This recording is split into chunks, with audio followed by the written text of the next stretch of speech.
Hey friends, welcome back to my channel. My name is Bethany. This is my husband Josh. Hi. And today we are continuing our NICU story, but this story is really our road to Trachsville. That's right, I remember Tracheostomy. Yeah.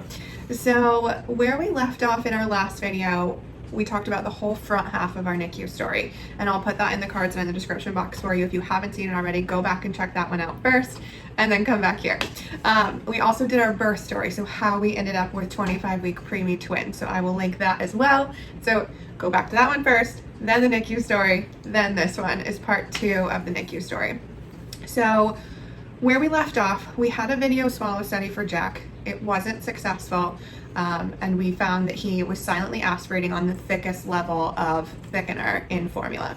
And so he wasn't going to be able to eat by mouth for 2 weeks. But what we didn't know at the time was that a lot of things were going to happen because of that video swallow study. And it was just going to be like a ball rolling down a hill and like hitting every possible bad branch on the way down. Yeah.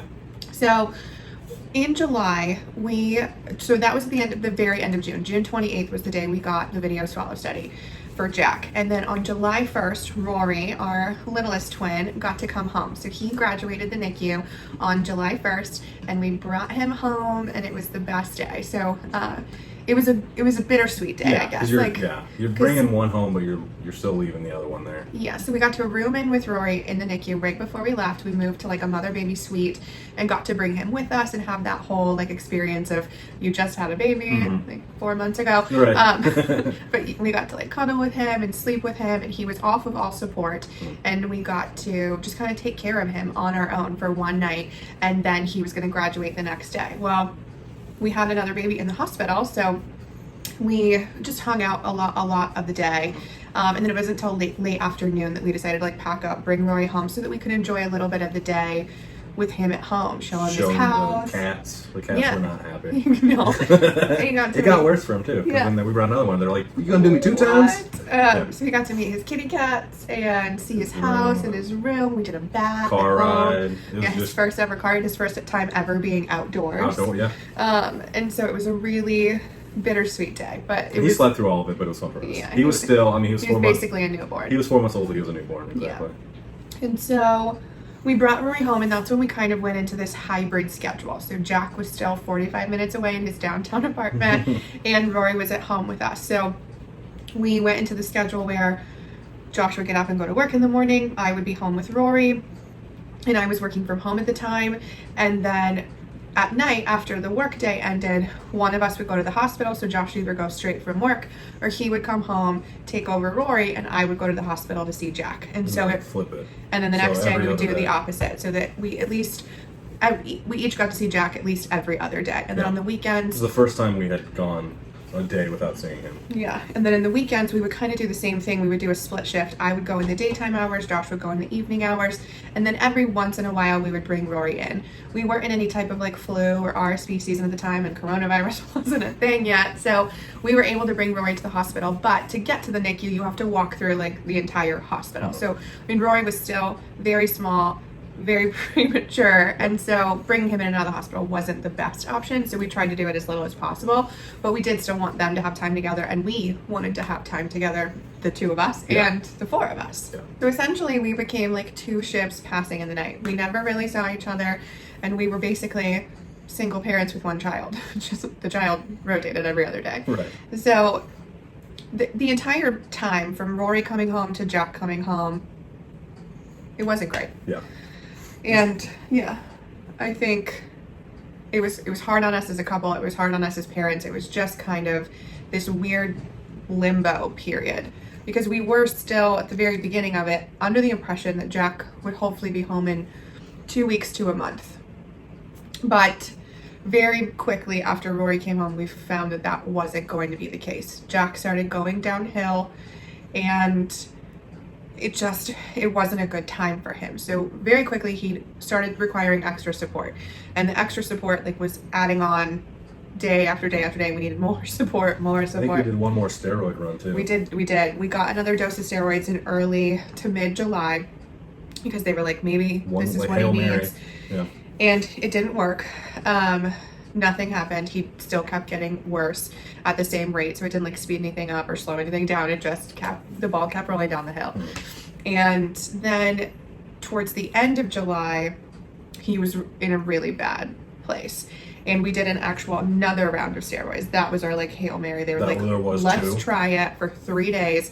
Right. If nothing happens, we'll stop. And so he was on the steroids, and then it was towards the end of July. It was like in the middle, like the 20s of July. And I was going to a baby shower for one of our closest friends that day. So I was going to get up super early because the baby shower was like 10 or something in the morning. So I was going to get up super early, go to the hospital, and spend the morning with Jack, go to the baby shower because the baby shower was pretty close to the hospital, come home, and then switch with Josh so he could go see Jack. And so I get to the hospital like 5:36 in the morning, and I walk in and I immediately notice that he is on NIPPV, which is the highest level of support with the nasal cannula. So the next step is intubation. And I knew this because we had come the other direction, right? We went NIPPV, or intubation to NIPPV, and then down to where we were. And so the night nurse came in and she was like, yeah, he had a really rough night. It didn't go so well. The doctors really want to seriously talk to you today about moving him to the children's hospital to be evaluated for a tracheostomy and a G-tube. And I was like, okay. And we had heard rumblings of this leading up to the point, but it wasn't like we need to have a serious conversation. It was like, we might get down the road, but we have to have this conversation. And we were at the point where it was time to have it. And so she was like, I'll send the doctor in a little while after they do rounds, and he can talk to you about it. And so the doctor she sent in was actually the same neonatologist we met with in my hospital room, who gave us like the odds. And he actually had graduated from the children's hospital that they wanted us to move to. Yeah. And so he was very familiar with their trach program. He studied with those doctors. The program. And so he was very familiar, so he was the right person to talk to and just happened to be on duty. And he's also like Mr. Numbers and Stats, like, which we like. He was a no fluff kind of doctor. Yeah. He was very like, these are the numbers, here's what the numbers are telling me. And he had proven that he wasn't just like rumbling off and like he had proven that they were very educated guesses. Yeah, and he could do like the most incredible math. We're not good at maths in general, but he was throwing out percentages and like in the moment, like just out of his mouth. So he was great. Yeah. But so he comes in and I remember I was sitting in the dark because it was still dark outside, holding Jack in the chair, and he was asleep and like on his little bumpy pillow, and I was just cuddling with him. And he came in and the nurse came in with him and he was telling me about what the trach was. And it was one of the hardest conversations I've ever had. He was talking to me about how we didn't have a choice at this point. We had the ultimate decision, but he told me there was no farther we could go. There was no additional treatment that they could provide, that it was time for him to move on to the children's hospital and get a trach. And so at this point, I didn't know what a trach really was because I'm not allowed to use Google. So I was like, what is a trach? What does this mean? And so he explained to me, they'll make an incision in his throat. They'll put a tube down into his trachea. And then there will be tubes that connect to a ventilator that push the breath down in. And it's not necessarily providing oxygen, it's providing pressure to make the lungs expand and contract repeatedly. So it's not providing that like oxygen support, it's just providing the ventilation. But you can't get like through the nose. Right. Like the nose gives you your oxygen and stuff, but this is... Yeah. And then you also can hook oxygen to it. So as long as he needs oxygen support, it can still go through the trach. And so with the trach, he explained you have to have a G-tube. So when you first get the trach, you can eat by mouth, but physically, it's not likely that kids will. And so they automatically put a G-tube, or which is a little button that gets gastrointestinal tube. Yeah, basically. They put a little button into your stomach, and then they can pump food into it, just like they were doing with his nasal tube or the tube that went in his mouth. It's like a little port. Yeah, and you just shoot the food in. And so I was like, okay, so what does this mean for him? Like, how much longer are we going to be in the hospital? And he said that depends. We can send you over there for an evaluation for a trach and G-tube, but we can't diagnose and prescribe one. Yeah. That's on those doctors. He said, I can't even tell you need one. You need one. Right. And so I was like, okay, so what does that mean for Jack? Like, how long will he have to have it? And he said, that's up to Jack. It could be anywhere from 3 to 5 years. And then I asked other questions about just like the mechanics of it, but I don't really remember a lot else of the conversation because the last question I asked was, okay, so if he has that in his throat, will he be able to talk? And he said no. And I was like, okay, thanks, I'm good. I don't have any other questions. I'm gonna go and talk to Josh and like shoo, basically, just like get out, because I knew I was like right on the verge of just like a breakdown, and I didn't want to break down in front of a room full of people. So they got the hint, they left, and I like picked Jack up and like held him really close, and I just cried for like 40 minutes. And then I decided, well, I'm not going to the baby shower. Sorry about that, Michelle. Because there was no way I could put on a face at this point. So You wanted to tell me. And I needed to come home and tell Josh. I wasn't about to call him at 7 in the morning because he's asleep. Well, yeah, I might have been with Rory. Maybe. No, because Rory likes to sleep just as much as you do. You like to sleep. So I wasn't going to call him and tell him over the phone. I needed to tell him in person. And so we needed to make a decision. Yeah. Because we needed to make it fast. Because they were like, we need to make this transfer happen and we need to do it soon for Jack's sake. Because we're getting to the point where we're going to have to re-intubate him. And then it's going to make the transfer just to maintain. harder. Yeah. And so I put Jack in his bed. I composed myself. Put Jack in his bed. Tucked him in. Got in the car. Cried the whole way home. Pulled in the driveway. Josh was awake at this point, and Rory wasn't, which was a blessing. That's right. That's right. We had some time to digest it without having like a baby crying or needing to be fed or diapered or anything like that. So we sat down. We talked about it. We talked about the fact that Jack wouldn't be able to talk, which was so soul crushing because Jack had the sweetest, most precious little yawn. Like every time he yawned, he just made this sweet little noise when he exhaled. And knowing that we were gonna lose that. Yeah, he had a pre-yawn and a post-yawn too, so it was like it was the best. Yeah. Papa.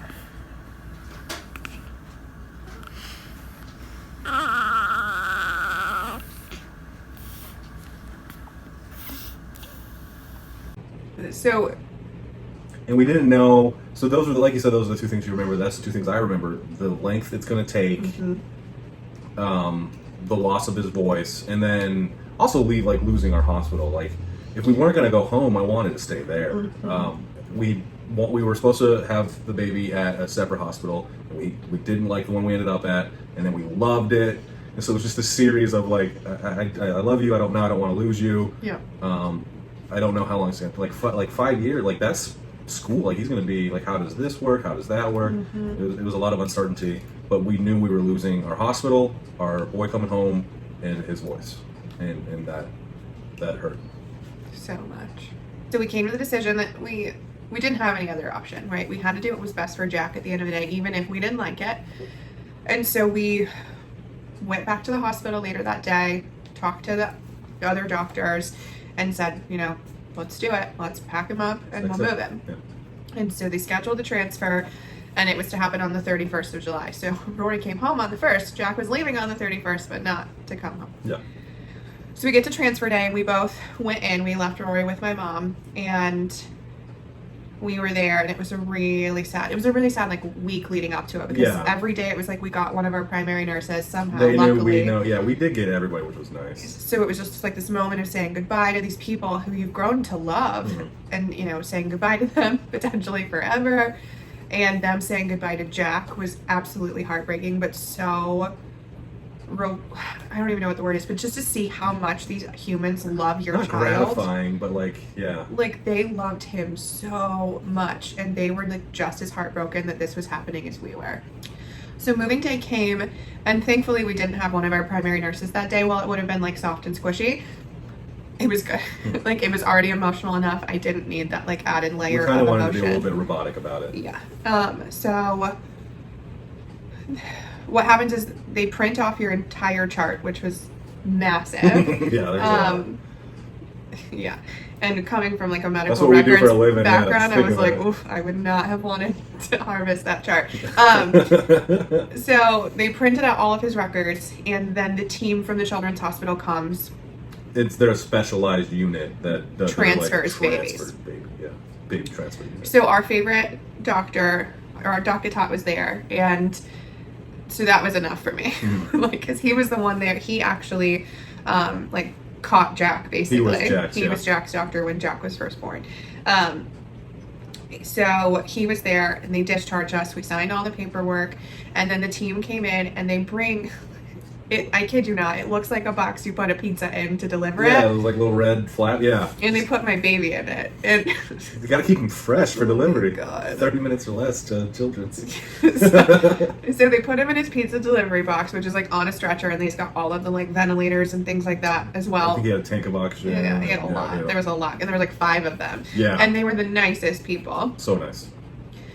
And then so they leave with our child. They're like, okay, meet us at Children's. You have to go do registration, do all of this, and by the time you get all of that settled and get to the NICU, Jack should be settled. So we said goodbye to our original hospital, and I cried the whole way out. And when you're in the NICU, especially when you're in the NICU if you're in the NICU for any period of time, I'm not even going to qualify that. Yeah. If you're in there for a day, the day you leave is supposed to be this big, monumental graduation thing. Yeah, fireworks, songs, applause, just like a huge thing. So when Rory left, we did a little bit, but we didn't do a lot because Jack was still there, and we knew that Jack would leave, and then we could do a whole big thing when Jack was leaving, and they could go together.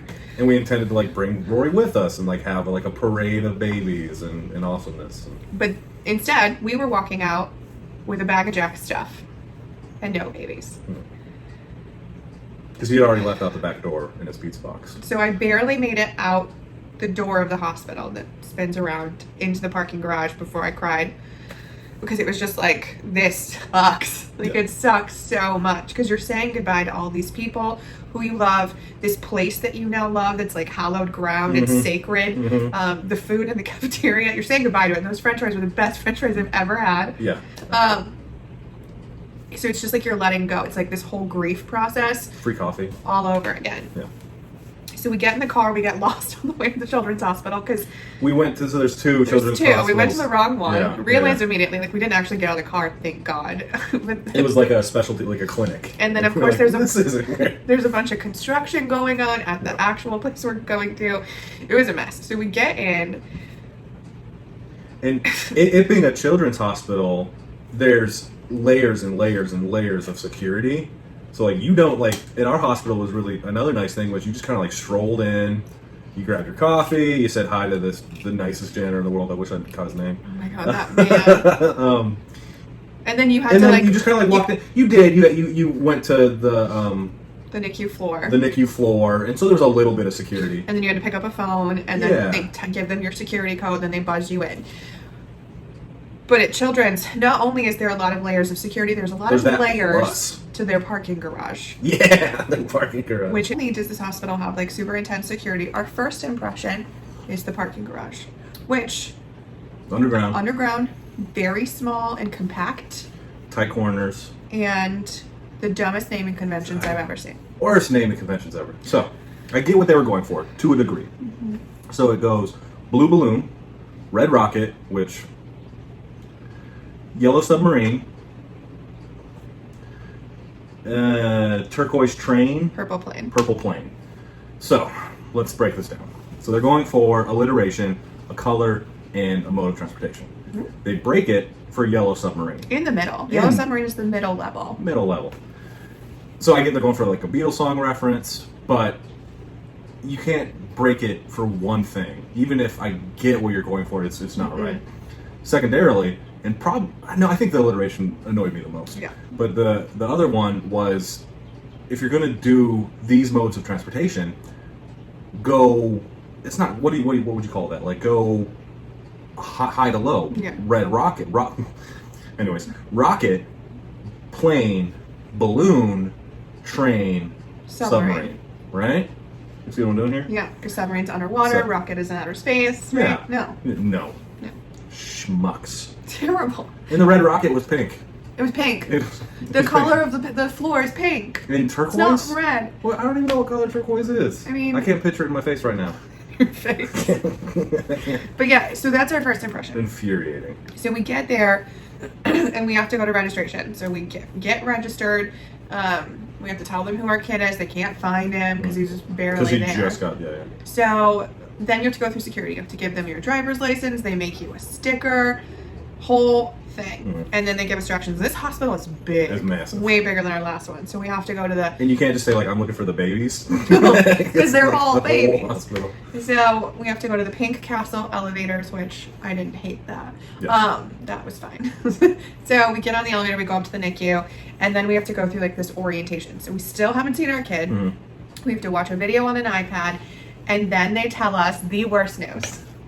They give us orange bracelets, and I'm talking like bracelets. Like the concert ones, but like thick, because on the bracelet is a novel about Jack's all of his information. Yeah. All of his personal health information.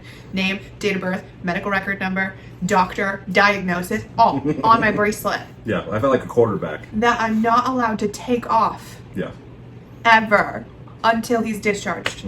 And it's not just like subtly orange, because I don't know if that's a thing. Bethany is not. I hate the color orange, and it is neon, glow in the dark, black light, orange. Yeah.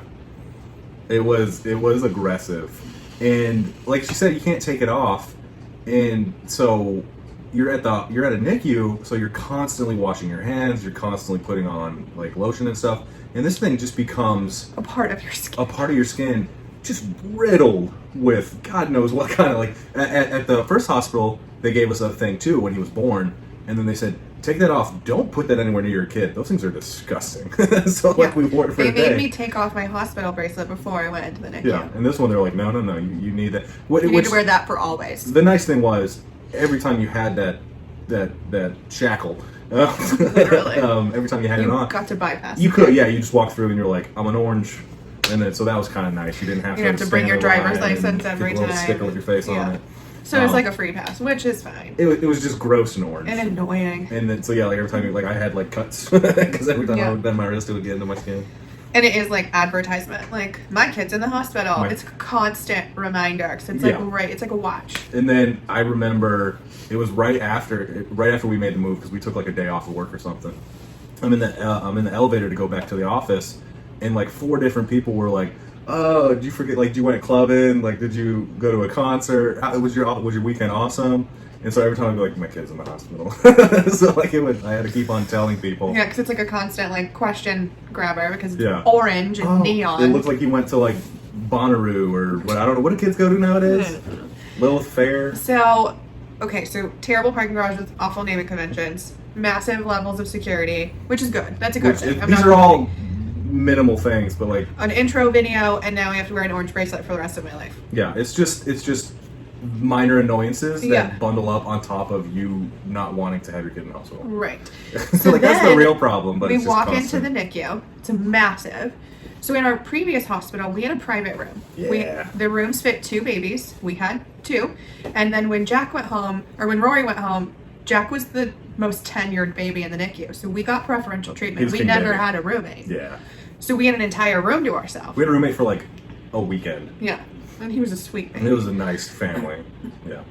We walk in, it's an open floor. There's no walls between the babies, and there's like 10 babies in a pod. And we're on a corner of a hallway is where Jack's bed is. So yeah, there's just nurses and doctors and parents. Everyone's just streaming by. I was just kind of uncomfortable because I was just kind of like standing or sitting, like with my back. It's like it's like having your table in a restaurant right next to the toilet, or like right next to. Like, it's just a lot of people like bumping into you, and yeah, it was bizarre. And you had to like whisper, like I don't know, like I wanted to. Yeah, I felt like I couldn't talk. I wanted to be with my kid, like read him stories and like sing him songs and like be like a goof, like with my just have time with my kid. Yeah. And I felt like I was always like whispering, like, and then Harry Potter went to the... Right. And then we also went from being like the seniors, right, to the freshmen.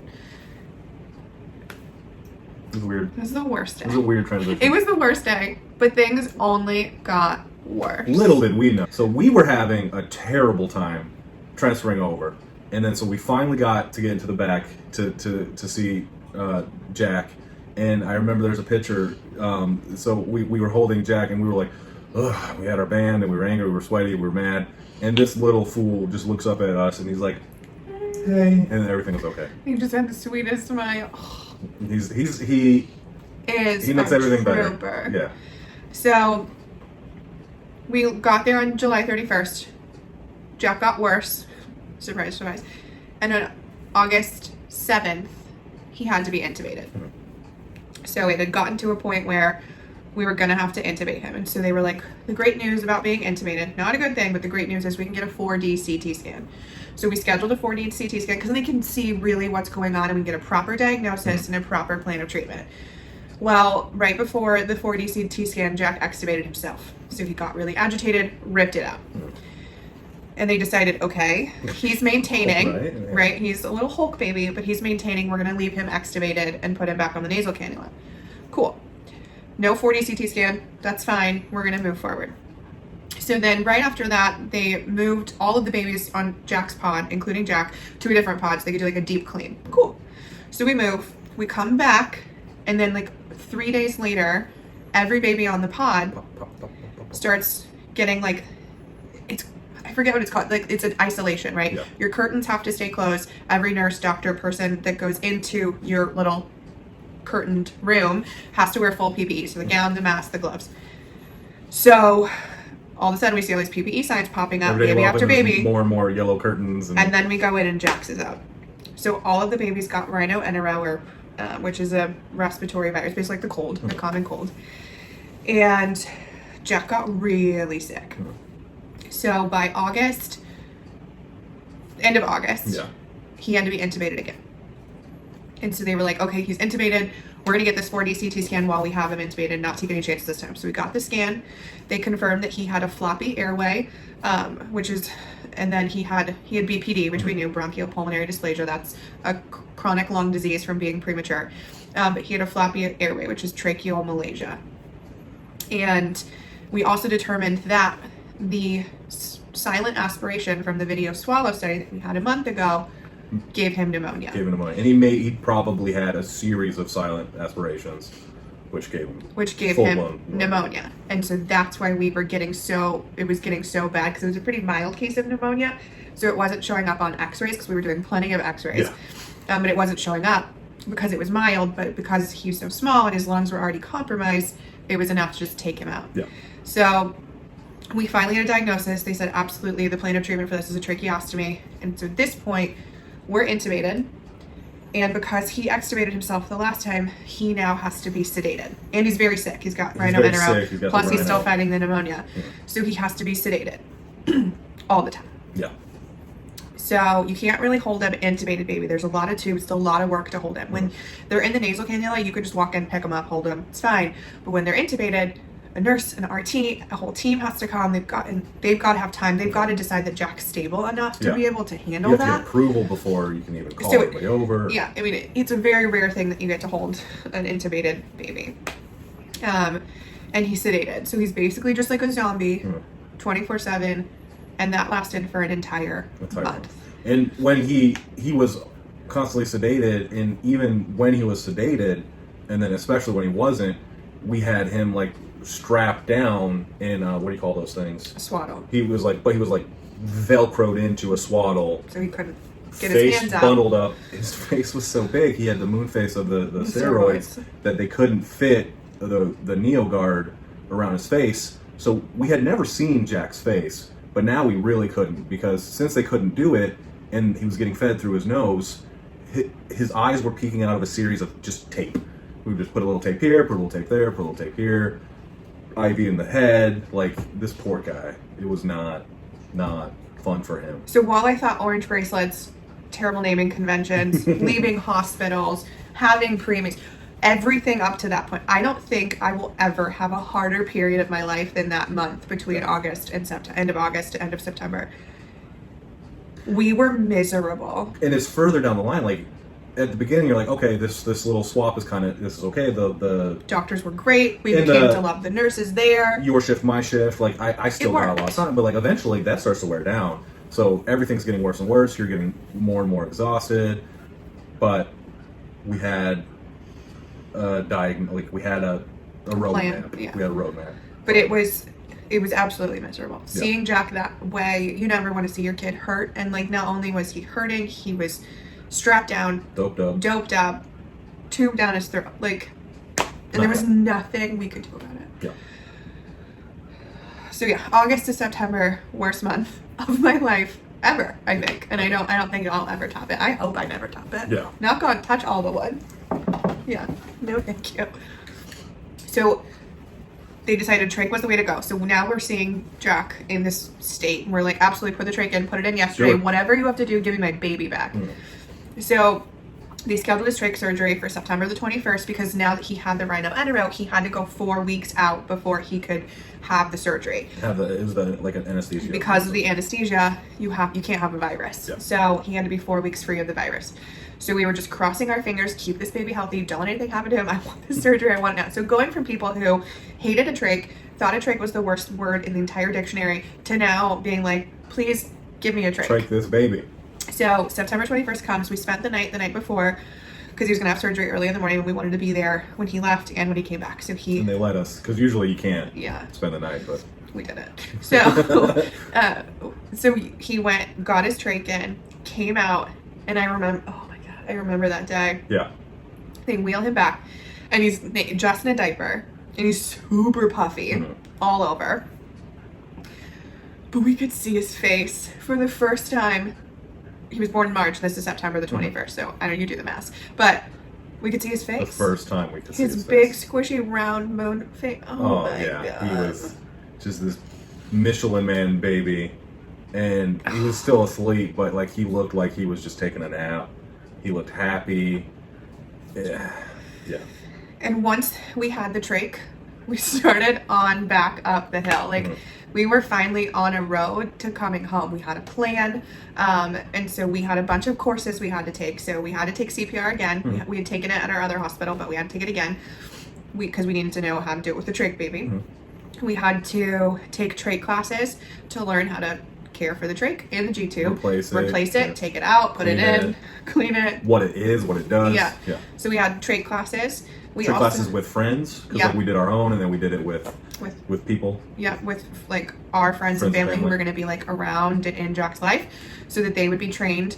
Right. Let's learn it on a doll so that you're not so scared when we show it to you on a check. And then we had to have a course about like packing his bag. They gave us an emergency bag, and like how that's packed, and it has a card in it that tells you like where everything goes. It's really nifty. And then we also had to do a stroller ride. So we had to get him out of his bed, get him ready to go on his travel ventilator. How to load a stroller. How to load the stroller. Our hospital, there was this guy that made strollers for trach babies, and it was a really nice thing because it's got like platforms and levels. It's basically kind of like a twin stroller that he modified, and that was really nice. Awesome. And there was like a little hole for put your oxygen tank, and it was legit. But you had like, who knows how to load that thing? No, I didn't. No, so we had to learn that, and then we also had to learn trach care. So we each had to change his trach 3 times. And then we had to do like 10 cares a piece, I think, as well.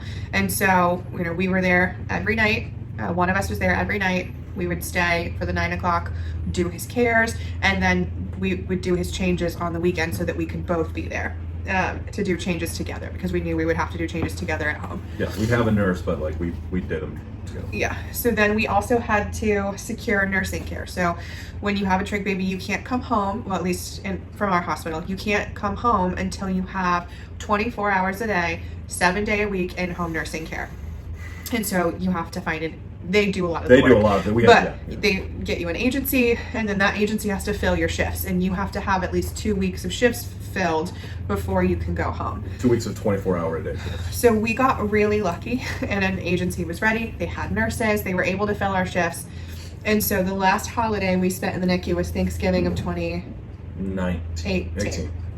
And then Jack came home November the 27th of 2018. So born in March, came home at the end of November.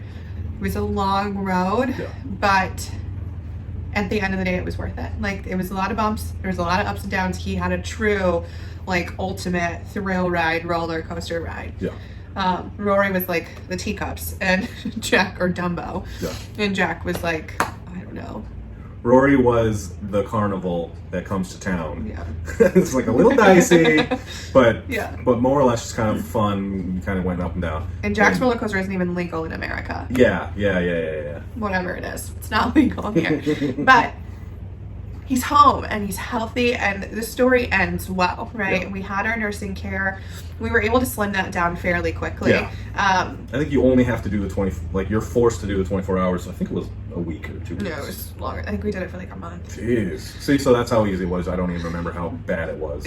And then we slimmed our nursing care down so we could have some time alone as a family. But Nights and weekends. it was a rough road. But our NICU story is over. We graduated 2 NICUs. We made it out, we made it home, and all 4 of us are now under the same roof. No one's living downtown. No downtown, no surgeries. Nothing. We're happy and healthy. So that's the end of this video. I hope that you guys enjoyed our story. If you did, be sure to give it a thumbs up and don't forget to hit that red subscribe button. Also, be sure your bell notifications are turned on so you never miss a video when we post it. And if you're interested in seeing our day-to-day life, what we do every single day, make sure to follow us on Instagram. I'm at Pieces of Bethany. So thank you guys so much for watching, and we'll see you in the next one. Bye. See ya.